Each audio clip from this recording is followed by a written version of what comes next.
U.S. markets partially recovered Friday after their worst session in more than a month.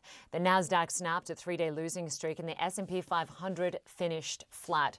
The Dow closed lower for a second straight day. Well, some investors are showing concern about the high valuations of certain AI stocks, and hopes for a December rate cut are indeed fading as the Fed awaits economic data delayed due to the government shutdown. This includes the September jobs report, which will now be released on Thursday next week, which is more than 6 weeks behind schedule. Well, Tim Anderson is the managing director at TJM Investments. He joins me from the New York Stock Exchange. Good to see you. Thanks for joining us. Linda, it's great to be with you this evening. So it has been a volatile week, driven, by a tech sell-off. It has recovered slightly. What do you make of it all? Well, there's been plenty of volatility. There's no doubt about that. And really, the big play has been a lot of selling in the high beta AI-driven tech names that really started on Tuesday and followed through to Wednesday and all the way through the rest of the week. Now, we had a pretty good attempt at a potential reversal day today, but it didn't really hold to the extent that would have given people a lot of comfort that we've seen a near-term bottom. We were probably very oversold in the very short term during the first hour of the day. And the S&Ps rallied 100 points, or 100 handles they call it, off the lows. Nasdaq rallied about 600 points from low to high.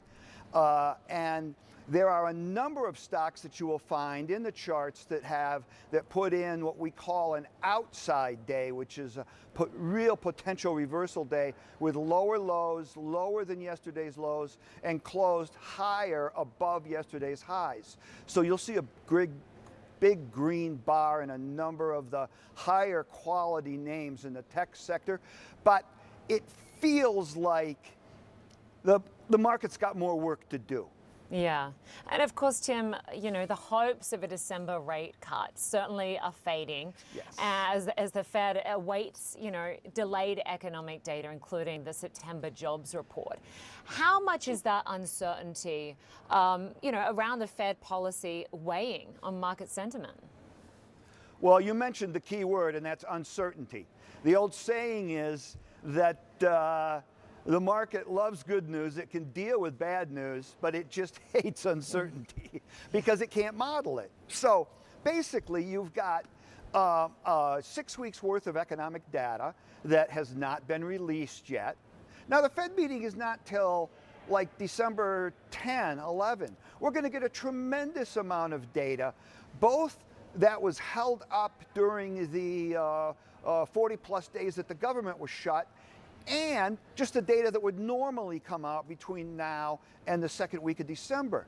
So we will get a lot of that cleared up. There is definitely some private payroll services that have been reporting private jobs numbers.